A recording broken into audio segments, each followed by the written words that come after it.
네, 더 매일매일 쏟아지는 뉴스, 매일 아침 주요 뉴스 3가지, 또 기자가 고른 뉴스까지 짚어드리겠습니다. 오늘의 더 뉴스는 오마이뉴스 소중한 기자와 함께하겠습니다. 어서 오십시오. 네, 안녕하세요. 네, 안녕하세요. 자, 첫 번째 더 뉴스는요. 이재명 대통령이 이해운 전 의원을 기획예산처 장관 후보자로 지명했습니다. 예. 국민의힘 소속이면서 중구 성동구 을 당협위원장 맡고 있었고요. 예. 국민의힘이 이제 당명을 변경하기 전에 정당들에서 3선 의원을 지낸 인물이거든요. 그래서 국민의힘 입장에서는 사실 폭탄이 좀 떨어진 셈이고 예. 격앙된 분위기 속에서 바로 제명을 해버렸습니다. 그러니까요. 네. 보니까 이해운 전 의원이 국민의힘 강세 지역구죠. 서초에서만 3번 하셨더라고요. 네. 예. 네. 자, 김재원 국민의힘 최고위원과도 통화를 했는데 일단 국민의힘에서는 배신자다라고 강력히 비판하고 있고 대통령실에서는 어제 어떻게 입장을 밝혔죠? 이규현 홍보수석이 이게 어제 이 후보자 포함해서 7명 장관급 차관 특별보좌관 인사를 발표했는데 네. 단연 이제 독보적으로 이제 관심을 끌었던 게 이 후보자이거든요. 그래서 발표한 내용을 보면은 단연간 의정 활동을 바탕으로 곧 출범하는 기획예산처가 국가 중장기 전략을 세심하게 수립해 미래 성장 동력을 회복시킬 적임자로 판단된다라고 밝혔습니다. 그래서 기획예산처는 이번에 새 정부조직법 하면서 이제 기재부가 2개로 나눠지면서 이제 예산 담당하는 기획예산처가 이제 그 기능을 담당하게 되는데 예. 그렇기 때문에 이제 홍보수석 입장에서는 이렇게 국가 중장기 전략이라는 부분이라든지 미래 성장 동력 이렇게 그런 부분들을 주로 강조했던 것 같습니다. 예. 이 후보자가 메시지를 냈나요? 네. 성장과 복지 모두를 달성하고 지속 성장을 이뤄내야 한다는 이재명 정부 입장은 저 이해운의 입장과 똑같다. 네. 이렇게 밝혔고요. 예. 특히 이제 지금 논란이 되는 그런 지점들 있잖아요. 예.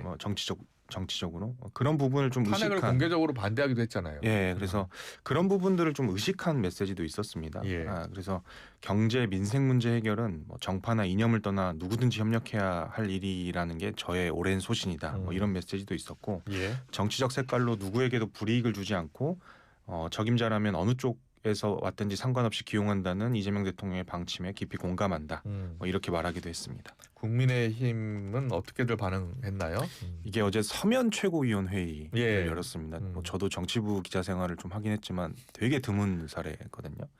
그만큼 이게 속전속결로 제명을 진행했습니다. 앞서 말씀하셨다시피 텃밭인 서초구에서 3선 의원을 지냈고 네. 지금 당협위원장까지 맡고 있는 의원 출신을 제명하는데 이제 한 3시간 정도 걸린 거거든요. 그래서 내놓은 메시지도 매우 강했습니다. 메시지를 보면 국민과 당원을 배신하는 사상 최악의 해당 행위라고 아주 격앙된 톤의 메시지였고요. 또 서울시당위원장 맡고 있는 배현진 의원은 일제 부역 행위와 다름없다라고 비난하기도 했습니다. 그래서 그런 부분도 있었고 한면 또 민주당의 또 우군으로 불리는 이제 조국혁신당도 비판적인 시선을 내보였는데 박병원 대변인은 이 후보자가 이제 윤석열 탄핵에 반대했던 전력들을 거론하면서 지금은 이렇게 도대체 어떤 입장이냐라고 물었고 또한 대통령실을 향해서도 이러한 점을 모두 확인한 거냐 어떻게 확인한 거냐 그것을 밝힐 필요가 있다라고 지적했습니다. 그리고 민주당 안에서도 이런저런 이야기가 지금 계속 나오고 있는 상황입니다. 그래요. 민주당 안에서도 나오더라고요. 네. 수정화 기자는 이번 이재명 대통령의 이해운 전 의원 발탁을 어떻게 보고 있어요? 이재명 대통령의 이러한 인사기조 그러니까 네. 이제 반대 진영에 있는 인사를 기용하는 거를 이른바 이제 실용 노선으로 표현을 해왔고 이게 대선 과정에서부터 좀 계속 가져왔던 기조이잖아요. 예. 근데 그럼에도 불구하고 이제 어제의 그 인사는 그동안 인물들에 비해서는 확실히 좀 임팩트가 다른 것 같긴 합니다. 그래서 민주당 내에서도 지금 논란이 일고 있는 상황이거든요. 그래서 왜냐하면은 이게 윤석열 탄핵을 공개적으로 반대했고 그리고 이제 이재명 정부가 들어서면서 이제 내란 청산 이런 부분들을 굉장히 강조했기 때문에 그런 부분과 배치되는 거 아니냐라는 이제 지적들이 나오고 있는데 이해운 후보자도 그런 부분들을 좀 의식한 듯 SNS도 다 닫아버렸거든요. 아. 그 전에 이제 썼던 글들이 있을 테니까. 그래요? 그래서 지금 어쨌든 이대로면은 국회 청문회를 해야 됩니다. 그리고 국회 청문회를 만약에 통과한다면 이제 장관직을 수행해야 되는데 만약에 그때의 모습이 저는 중요할 것 같거든요. 이게 이 후보자가 이제 자신의 메시지대로 정말 그 이제 성장과 복지를 달성하려고 하는 그 지속 성장을 잘 이뤄낼 것인지 아니면은 이게 단순히 이제 정치적 생명을 이어가기 위한 수단으로서 뭐 이런 인사들을 받아들인 건지를 보면 사실 이제 금방 평가할 수 있거든요. 예, 그래서 예. 그것에 따라서 이 후보자에 대한 평가뿐만 아니라 이재명 대통령에 대한 인사에 대한 평가까지도 달라질 것으로 보입니다. 네, 잘 들었습니다. 두 번째 더 뉴스로 이어가겠습니다. 두 번째 소식은요. 쿠팡 의장이죠. 김범석 의장이 이번 주 화요일 수요일 예정된 국회 연석청문회에 불출석하겠다고 밝혔습니다. 예. 그래서 지난 17일에 했던 국회 과방위 청문회에 이어서 또다시 한국 국회에 나오지 않겠다고 한 건데요. 그런데 또 그동안 침묵하다가 갑자기 또 사과문을 올렸습니다. 냈다면서요. 예. 그래서 이게 쿠팡이 11월 18일에 개인정보 유출을 최초 인지한 것으로 지금 알려져 있고 그것을 이제 발표한 게 11월 29일이거든요. 네. 발표 시점으로부터 거의 뭐 한 달이 지나서 사과문이 나온 겁니다. 예. 자, 그 사과문의 구체적인 내용은요? 이게 고객과 국민들께 큰 걱정과 불편을 끼쳤다. 전체 임직원을 대표해 진심으로 사과드린다. 이거 사고 터지자마자 해야 될 내용 아니에요? 그렇죠. 예. 이거 당연한 거고 그동안 이제 국회 청문회에 불응했잖아요. 뭐 그런 점도 좀 의식한 메시지도 있었는데 그래서 예. 무엇보다 제 사과가 늦었다. 돌이켜 보면 이는 잘못된 판단이었다라고 말하기도 했습니다. 피해 관련해서 보상 대책은 어떻게 이야기했습니까? 이게 이제 유출된 것이 이제 3,370만 명으로 지금까지 알려져 있었잖아요. 예. 근데 이제 그것보다는 이제 쿠팡 본인들이 이제 자체 조사했던 결과에 보면은 이제 3,000건 유출이라고 지금 주장하고 있거든요. 일단 그 부분만 김범석 의장은 거론하고 있습니다. 아 그래요? 그래서 3,000건 유출을 본인이 네. 그 사과문에 포함했어요? 네. 그래서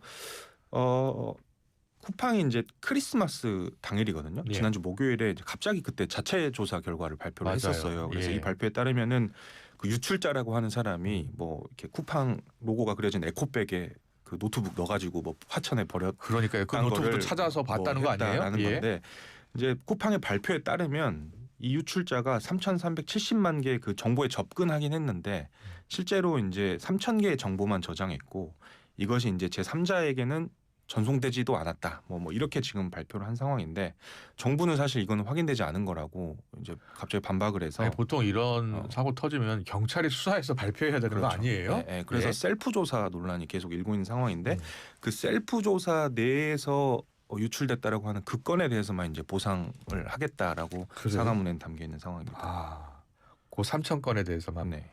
보상을 하겠다. 불출석 사유서에는 어떤 내용이 담겼습니까? 해외에 있다. 그리고 기존에 예정된 일정이 있다. 뭐 이 정도 내용입니다. 그래서 여기에 바로 이제 최민희 국회 과방위원장이 이번에도 당연히 불출석 사유 불허한다. 뭐 그래서 지금 쿠팡한테 가장 중요한 일이 뭔가라고 지적하기도 했습니다. 예, 김 의장의 이 뒤늦은, 때늦은, 아주 늦은 이 사과에 네. 대해서 어떻게 생각하세요?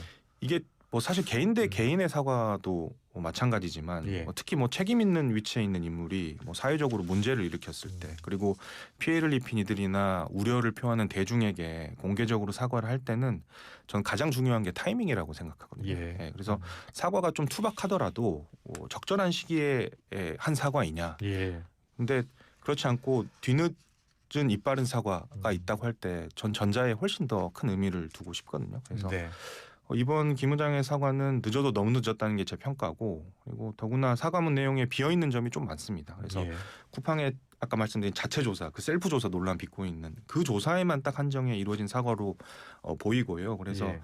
그리고 그간에 또 숱하게 있었던 그 노동자 사망 사건이나 그리고 그 노동자 사망 사건 과정에서 그 공개됐던 그 김범석 의장의 문자 메시지 있잖아요. 예. 은폐 정황의 메시지들 뭐 이런 것에 대해서는 별다른 해명이 없었거든요. 그래서 특히 이제 사과는 하면서 또 국회에는 안 나온다. 라고 하는 다소 좀 모순된 행보를 보이고 있기 때문에 아마 김범석 의장의 사과에 신뢰를 보낼 수 있는 사람들이 아주 많지는 않을 것 같습니다. 예. 네. 최근에요. 쿠팡 측 발표, 또 김범석 의장 발표만 나오고 있습니다. 경찰이 빨리 수사해서 경찰 수사 결과를 발표해야 된다고 보고 있습니다. 잘 들었습니다. 세 번째 뉴스로 이어가겠습니다. 세 번째 뉴스는요.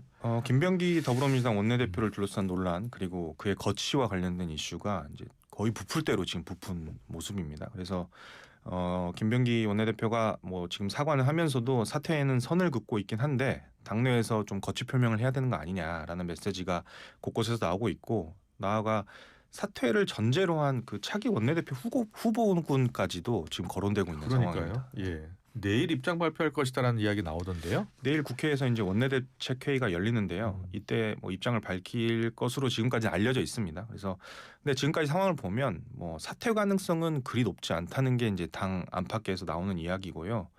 근데 이제 이게 보좌진들과의 그 폭로전까지 이제 이어가면서 지적된 이제 각종 문제들이 있잖아요. 그래서 예. 그 부적절한 처신에 대해서 뭐 사과를 하겠다 정도의 입장인 것으로 지금까지는 알려져 있고 네. 그 사과는 그러면 어떤 기준으로 할 것이냐라고 하는 것을 국민의 눈높이라는 점을 거론하고 있다고 하는 상황입니다. 네. 그럼에도 지금 사퇴를 요구하는 목소리가 이어지고 있는 거죠. 네, 뭐 야당에서는 문제가 불거졌을 때부터 사퇴 촉구 메시지가 있었고 예. 최근에는 민주당의 기류 또한 심상치 않습니다. 박지원 의원 같은 경우에는 뭐 거취 문제를 뭐 직접 거론하진 않았지만 꽤 이른 시기부터 뭐 처신 문제나 뭐 반성 거론한 바 있고요. 예. 정청래 대표도 지난주 금요일 기자회견에서 사태에 대해서 매우 심각하게 지켜보고 있다 말을 했고 또 서울시장 선거에 출마한 박주민 의원도 저라면은 당에 부담을 안 주는 방향으로 처신에 대해 깊이 고민할 것이라고 말했습니다. 그리고 뭐 범여권으로 분류되는 뭐 조국혁신당도 사려 깊은 행보를 보여야 할 때라고 했고 진보당에서도 좀 더 직접적으로 즉각 사퇴하고 수사에 성실히 임하라고 지적했습니다. 차기 원내대표 후보군도 거론되고 있죠. 네, 이게 구체적으로 실명까지도 거론되고 있는 상황인데 그러니까요. 삼선의 박정, 백혜련, 한병도 의원이고 여기에 뭐 조승래 사무총장이나 이원주 최고위원도 언급되고 있는 상황입니다. 다만 네. 지금으로서는 사퇴 가능성이 뭐 높지 않은 상황이고 그러니까 만약 사퇴를 한더라도 이게 임기가 내년 5월까지거든요. 그래서 이것을 좀 적극적으로 맡으려고 하는 사람이 있을 것인가 이것도 좀 생각해볼 문제인 것 같습니다. 네, 이번 특혜 의혹을 어떻게 보고 있어요? 김 원내대표의 의지나 그리고 뭐 사과 여부 그리고 사과 내용과 이거는 무관하게 네. 이미 이제 차기가 거론되고 있다라고 하면 그게 또 언론에까지 실명으로 나오고 있는 상황이라고 하면 예. 제 정치부 경험상 사실 정상적인 좀 리더십이 발휘되기는 어려운 상황인 건 맞습니다. 그래서 여당 원내대표 자리 같은 경우에는 본인 당 의원들의 의견을 조율할 뿐만 아니라 야당과의 협상에 또 최전선에 있는 자리거든요. 그래서 막중한 자리인 만큼 이게 이제 김 원내대표 개인뿐만 아니라 뭐 정청래 대표 체제의 민주당이나 그리고 대통령실까지도 지금 내일 있을 김 원내대표 발표를 좀 주시할 것으로 보입니다. 예. 자, 마지막으로 더 눈여겨볼 뉴스는 어떤 뉴스입니까? 오늘이 12.29 무한공강 제주항공 참사 1주기입니다. 그러니까 유가족들이 이재명 대통령을 지금까지 뭐 2차례나 만났는데 여전히 거리에서 진상규명을 요구하고 있고요. 지난 20일은 서울에서 그리고 지난 토요일은 광주에서 시민 추모대가 진행됐고요. 오늘 오전 10시에 1주기 추모식이 열릴 예정입니다. 많은 유족들이 아직도 공항을 떠나지 못하고 있다고 해요. 거리로도 나서고 있고요. 네, 그렇습니다. 주된 메시지가 이제 두 가지인데요. 진상규명과 책임자 처벌입니다. 이게 우선 국토교통부 산하에 그 항철이라고 이제 저희가 줄여서 부르는 항공철도조사위원회가 있거든요. 거기서 이제 조사를 벌여왔는데 유족들은 이 항철이로부터 사고 관련 정보를 제대로 전달받지 못하면서 그동안 불신을 계속 보내왔습니다. 특히 이제 참사 과정에서 그 비행기가 부딪혔던 둔덕 있잖아요. 그 로컬라이저라고 불리는 이제 방위각 시설이 있던 그 둔덕 문제와 관련해서 특히 그 조사가 제대로 이루어지지 않고 있는 거 아니냐라는 지적이 꾸준히 쏟아졌고, 근데 이런 상황에서 이제 12월 초에 갑자기 항철이에서 뭐 중간조사 발표 성격인 공청회를 열겠다라고 하고 거기에 뭐 유족들을 뭐 초청은 하는데 뭐 발언 기회를 주지 않겠다라거나 뭐 이런 상황들이 벌어지니까 유족분들이 삭발까지 하고 뭐 노숙농성까지 하는 상황에 이르러서 일단 공청회는 이제 막아둔 상황이긴 하거든요. 근데 어쨌든 이 깜깜이로 진행된 조사들 그리고 뭐 그런 것들이 뭐 발표돼 버릴 뻔한 이런 상황들이 계속 이어지니까 유족들은 계속 항처리 조사가 제대로 됐는지 안 됐는지도 지금 알 수 없는 상황이기 때문에 지금 불만을 토로하고 있는 상황이고요. 예. 이 경찰도 이제 정보를 못 받으니까 수사 또한 제대로 진행되지 않고 그렇기 때문에 당연히 이제 책임자 처벌도 요원한 상황이어서 지금 44명이 입건됐는데요. 예. 기소는커녕 검찰로 송치된 인물도 0명인 상황입니다. 그래서 그렇군요. 예. 일단은 지금 국토교통부 산하에 있던 항처리를 국무총리실 산하로 옮기는 법안이 국회 상임위를 통과한 상황인데요. 예. 이게 빨리 이제 본회의를 통과해야 문제가 진척될 수 있을 것 같습니다. 예. 잘 들었습니다. 근데 소중한 기자 오늘 매주 월요일 뉴스 브리핑 오늘이 마지막이라고요.